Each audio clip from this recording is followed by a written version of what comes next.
New Amsterdam Season 5 Episode 5 Recap. The episode begins with Max preparing a drink in the blender when his daughter removes the cover. He goes to wipe it up, and while he is not looking, she grabs a knife and cuts her finger. Floyd is in the hallway when he notices a beautiful nurse who piques his interest. When he learns that she is a trial nurse, he loses interest and tells her that he will see her on the rounds. Lauren is with her sister and asks if she ever considers quitting smoking.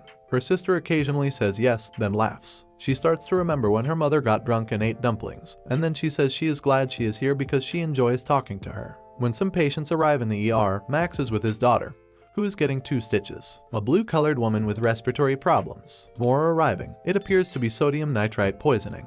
Iggy is in the country with his therapy group of kids when he notices that they are all on their phones and no one is listening to him. He tells them they're going to crash into a fire. Bigfoot ahead, nothing, they don't react. Iggy pulls over and tells everyone to turn off their phones because they are going phone-free for the day. Lauren attempts to contact the landlord but receives no response. Justine is in surgery and is speaking in Pig Latin, which her children say is good luck. Someone enters the ER and removes Nurse Andrea. A cop approaches Andrea outside the door and arrests her. Max tries to stop it, but it is ineffective. Andrea instructs him to contact her husband. Andrea's patient died 2 months ago, and the DA is charging her with murder. Max tries to persuade Andrea that she dispensed the incorrect medications, but Max claims that it is the fault of the machine, that it made a mistake, and that it is not Andrea's fault. She was not a criminal, she was simply carrying out her duties. Floyd visits the apartment where the patients all live and discovers that it is a disease cesspool. Back to Iggy, the kids aren't happy about not having their phones. They feel punished despite the fact that they did nothing wrong. Iggy claims to be giving them a natural gift. The kids also want him to get rid of his phone because they noticed he was receiving push notifications from a singles app.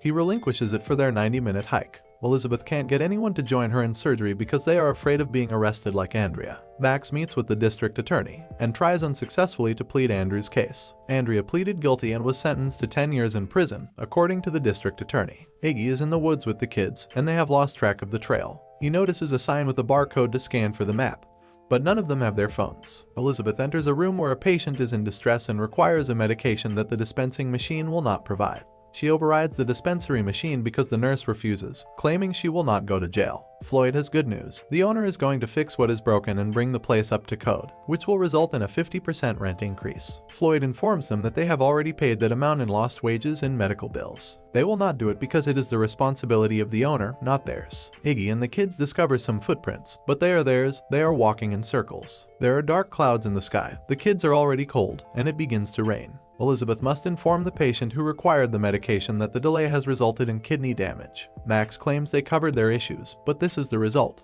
and he believes they failed because patients' fists are the only way they should do things. Lauren's sister Vanessa is upset after discovering her 3-year sober coin. She claims Lauren lied to her. Lauren admits she lied and apologizes, but she still wants to be with her. Vanessa tells her that she abandoned her when she was 9 years old with their psychotic mother. Lauren is thrown out. Lauren claims she was an 18-year-old runaway drug addict who couldn't accompany her, but the villain is their mother. Vanessa tells her to stay because she is going to get high. Floyd returns to the building and informs them that New Amsterdam will lend them the money to convert the building into a coop, allowing them to all be owners. It is a significant tax, but if they can get them healthy, it will be worthwhile. They will all have mortgages, and they will own them. They can make the space into whatever they want because they will own it. Gabrielle is the name of the nurse Floyd had a crush on, and they go out for drinks. Iggy is still missing, and the kids are actually enjoying their time together when they discover that one of them has their iPad, and they can get the map and get out of there. And the episode ends.